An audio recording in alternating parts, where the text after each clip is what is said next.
மதுரைக்கு நாம் வளர்ச்சியை கொண்டு வந்தால் பாஜக கலவர சிந்தனையுடன் பிளவுவாத சூழ்ச்சியில் ஈடுபடுவதாக முதலமைச்சர் மு.க.ஸ்டாலின் குற்றச்சாட்டு. எந்த சூழ்ச்சிகளை செய்தாலும் முத்துவேல் கருணாநிதி ஸ்டாலினிடம் உங்கள் பாச்சா பலிக்காது எனவும் திட்டவட்டம்.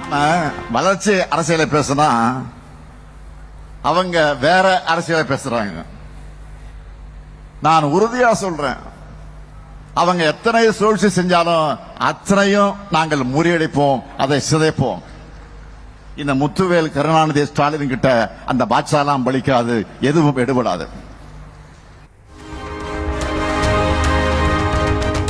திருப்பரங்குன்றத்தில் எங்கு தீபம் ஏற்றப்பட வேண்டுமோ அங்கு சரியாக முறையாக ஏற்றப்பட்டிருப்பதாக முதலமைச்சர் மு.க.ஸ்டாலின் பேச்சு. கேடுகட்ட மலிவான அரசியலில் ஈடுபடுவோருக்கு தமிழ்நாட்டில் பெரியார் ஏற்றிய சமத்துவ தீபம் மட்டும்தான் ஏறும் என்பதே ஒரே பதில் எனவும் திட்டவட்டம்.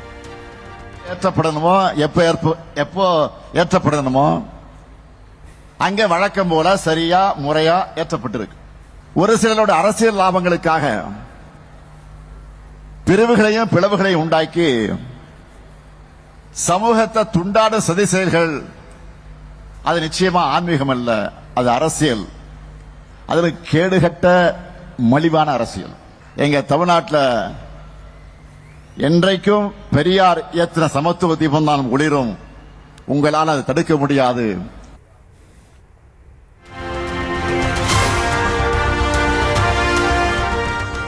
டெல்லியிலிருந்து எத்தனை தடைகளை போட்டாலும் முன்னேறி செல்வதால் சதி நடப்பதாக முதலமைச்சர் மு.க.ஸ்டாலின் குற்றச்சாட்டு. பழைய புதிய அடிமைகளை வைத்துக் கொண்டு எத்தனை பந்துகளை வீசினாலும் அடிப்பது சிக்ஸர் தான், சாம்பியனும் நாங்கள் தான் என்றும் பேச்சு. எப்படி பந்து வீசினாலும் தமிழ்நாட்டை பொறுத்த வரைக்கும் அதை அடிக்கிறது சிக்ஸர் தான். அந்த டீமுக்கு தோதான அடிமைகள் சிக்கலாம். பழைய அடிமைகள் புதிய அடிமைகள் பி டீம் சி டீம் உருவாகலாம். ஆனா கடைசியில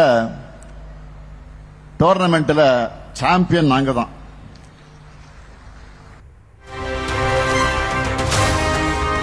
தமிழ்நாடு வளர்கிறது என்னும் தலைப்பில் மதுரையில் நடைபெற்ற முதலீட்டாளர்கள் மாநாடு.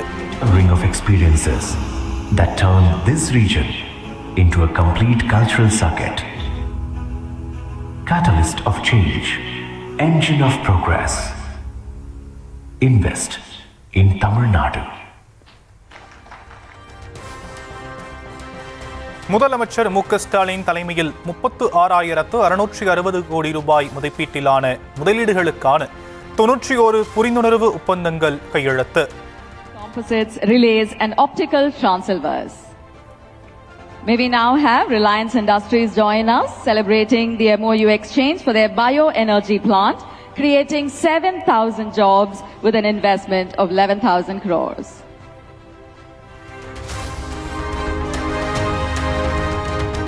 மதுரை மாவட்டம் உத்தங்குடியில் 63,000 பயனாளிகளுக்கு வீட்டுமனை பட்டாக்களை வழங்கிய முதலமைச்சர் மு.க.ஸ்டாலின் 3,065 கோடியில் முடிவுற்ற பணிகளை தொடக்கி வைத்தும் புதிய பணிகளுக்கு அடிக்கல் நாட்டியும் முதலமைச்சர்.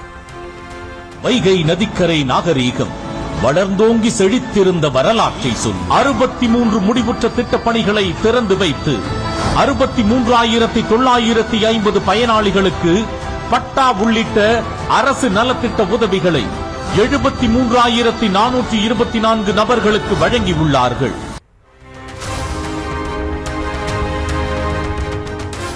மதுரை மாவட்டம் திருநகர் மேலமடை சந்திப்பில் 150 கோடி ரூபாய் செலவில் கட்டப்பட்டுள்ள வீரமங்கை வேலுநாச்சியார் மேம்பாலம் மக்களின் பயன்பாட்டுக்காக திறந்து வைத்தார் முதலமைச்சர் மு.க.ஸ்டாலின். இது சங்க தமிழ் வளர்த்த மாமதுரையில் வீரமங்கை வேலுநாச்சியார் அவர்களின் பெயரிலான பாலம் மக்களின் 100 ஆண்டுகால கனவு நிறைவேறியுள்ளது. சட்டம் ஒழுங்கு சீர்கெட்டதால் தான் தமிழகத்தின் ஒட்டுமொத்த வளர்ச்சியும் சீர்கெட்டு இருப்பதாக எதிர்க்கட்சித் தலைவர் எடப்பாடி பழனிசாமி குற்றச்சாட்டு. ஆட்சியில் இருக்க போகும் 4 மாதங்களிலாவது சட்டம் ஒழுங்கின் மீது கவனம் செலுத்துமாறு திமுக அரசுக்கு வலியுறுத்தல்.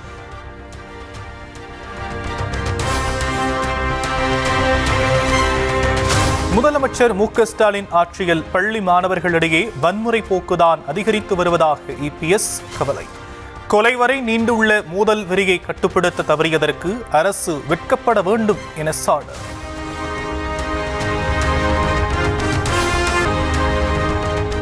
திருப்பரங்குன்றத்தில் நீதிமன்றத்தின் தீர்ப்பை செயல்படுத்தாமல் திமுக அரசு வாக்கிற்காக அரசியல் செய்வதாக பாஜக மாநில தலைவர் நயினார் நாகேந்திரன் குற்றச்சாட்டு. தேர்தலை மனதில் வைத்து முதலமைச்சர் மு.க.ஸ்டாலின் பேசுவதாகவும் சாடல்.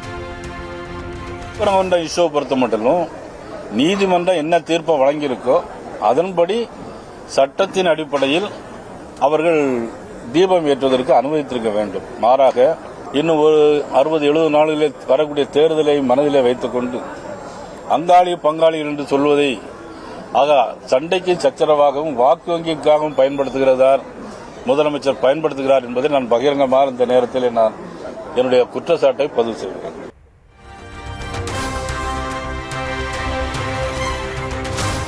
திருப்பரங்குன்றத்தில் தீபம் ஏற்றும் நிகழ்வால் இஸ்லாமியர்களுக்கு எந்த பாதிப்பும் இல்லை என நயினார் நாகேந்திரன் விளக்கம். இஸ்லாமியர்கள் தங்களுக்கு அங்காளி பங்காளி என முதலமைச்சர் எதுகை முனையாக பேசலாம், ஆனால் இஸ்லாமியர்கள் பாஜகவினருக்கு மாமன் மச்சான் போன்றவர்கள் என்றும் பேச்சு. அவங்க அங்காளி பங்காளிகளாக தான் இருப்பாங்க. நாங்கெல்லாம் மாம மச்சான தான் இதுவரைக்கும் இஸ்லாமிய மக்களோடு பழகிட்டு இருக்கோம். அது மட்டுமல்ல, தீபம் ஏற்றுவதனால் எந்த இஸ்லாமிய பெருமக்களுக்கும் வருத்தமோ கோர்ட்டில் வழக்கோ எதுவுமே இல்லை.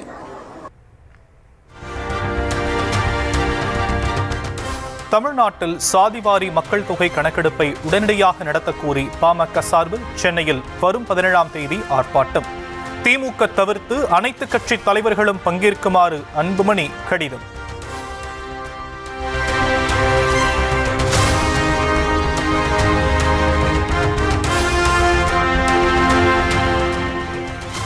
பாமகவின் அன்புமணி தரப்புக்கு எதிராகவோ ராமதாஸ் தரப்புக்கு அதிகாரம் கொடுப்பதாகவோ டெல்லி நீதிமன்றம் சொல்லவில்லை என வழக்கறிஞர் பாலு விளக்கம். மனநலம் பாதிக்கப்பட்டவர்கள் கோமாளித்தனமாக கொண்டாடலாம், நாங்கள் அப்படி செய்ய முடியாது என ராமதாஸ் தரப்பினர் மீது தான் வெற்றி, எங்களுக்கு தான் வெற்றி. இது ஒரு ஒரு மனநிலை பாதிக்கப்பட்டவங்க எப்படி வேணாலும் பேசலாம், நம்ம பேச முடியாது. பார்க்கும்போது வினோதமாக இருக்குது, ஒரு கோமாளித்தனமாகவும் இருக்குது. நான் உங்களுக்கு தெளிவா அன்போடு நான் இந்த நேரத்தில் சொல்றது, எங்களுடைய அதிகாரத்தை பறிப்பதாகவோ இதை மாற்றி அவர்களுக்கு கொடுப்பதாகவோ யாருக்கும் அதிகாரம் என்று சொல்வதாகவோ எதுவுமே இதில் இல்லை. பாமகவில் உரிமை கேட்டு காவல்துறை நீதிமன்றத்திற்கெல்லாம் செல்லும் ராமதாஸ், உரிமையில் நீதிமன்றத்தை நாட தைரியம் இருக்கிறதா என அன்புமணி ஆதரவு வழக்கறிஞர் பாலு கேள்வி. அவர்கள் பக்கம் நியாயம் இல்லாததால் எந்த நீதிமன்றத்திற்கு சென்றாலும் வெற்றி கிடைக்காது எனவும் திட்டவட்டம். நியாயப்படுத்த வேண்டும். மருத்துவர் அன்புமணி ராமதாஸ் அவருக்கு அதிகாரம் இல்லை என்று சொல்ல வேண்டும் என்றால் சிவில் கோர்ட்டுக்கு போய் உத்தரவு வாங்கிட்டு வாங்க. இப்போ கூட நான் சொல்றேன், சவாலா சொல்றேன், எந்த இடத்திலும் எந்த நேரத்திலும் எந்த நீதிமன்றத்திலும் அவர்களால் வெற்றி பெறவே முடியாது. ராமதாசின் கையை கொண்டே அவருடைய மகன் அன்புமணியின் கண்ணை ஜி.கே. மணி குத்துவதாக வழக்கறிஞர் பாலு குற்றச்சாட்டு. டெல்லியில் ஜி.கே. மணி ஏன் முகாமிட்டுள்ளார் என்ற ரகசியத்தை எல்லாம் வெளியே சொன்னால் ராமதாசுக்குத்தான் அவமானம் எனவும் சாடல். ஒரு ஜி.கே. மணி டெல்லியில வந்திருக்காரு, ஜெயிச்சிட்டோன்னு சொன்ன பிறகு நீங்க போய் ஒரு புகார், நான் அதெல்லாம் சொன்னேன்னு வச்சுங்களேன், அது எங்க ஐயாவை நாங்கள் அவமதிக்கிறதா?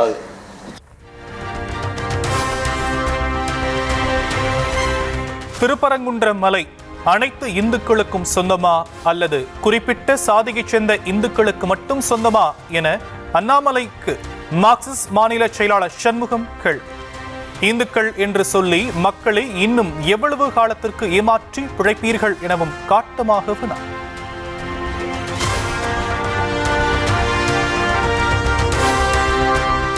பிரிந்து கிடக்கும் அதிமுகவினர் அனைவரும் ஓரணியில் இணைய வேண்டும் என பாஜக விரும்புவதை குறை கூற முடியாது என அமமுக பொதுச் செயலாளர் டிடிவி தினகரன் பேச்சு.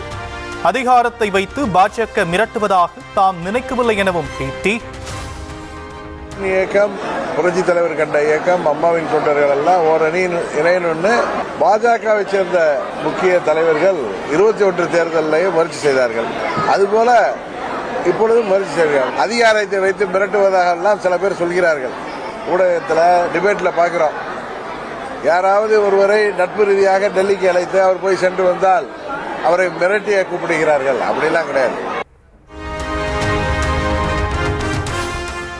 வரும் 16ஆம் தேதி ஈரோட்டில் நடைபெறும் பொதுக்கூட்டத்தில் பங்கேற்கிறார் தவிக தலைவர் விஜய்.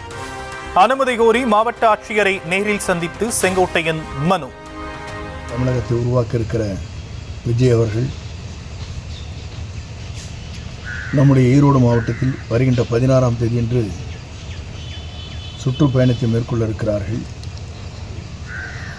வாரிமகாலுக்கு அருகாமையில் இருக்கிற தனியார் இடத்தில் இடம் தேர்வு செய்யப்பட்டிருக்கிறது. மாவட்ட ஆட்சித்தலைவரிடத்திலும் காவல்துறை கண்காணிப்பாளரிடத்திலும் கடிதங்கள் வழங்கப்பட்டிருக்கிறது.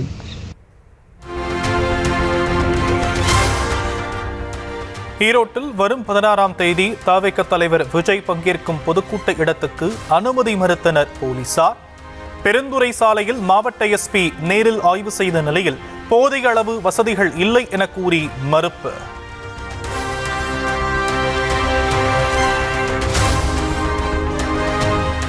பல்வேறு நிபந்தனைகளுடன் புதுச்சேரி மாநிலம் உப்பளம் ஹெலிபேட் மைதானத்தில் நாளை மறுநாள் நடைபெறுகிறது தவிக பொதுக்கூட்டம்.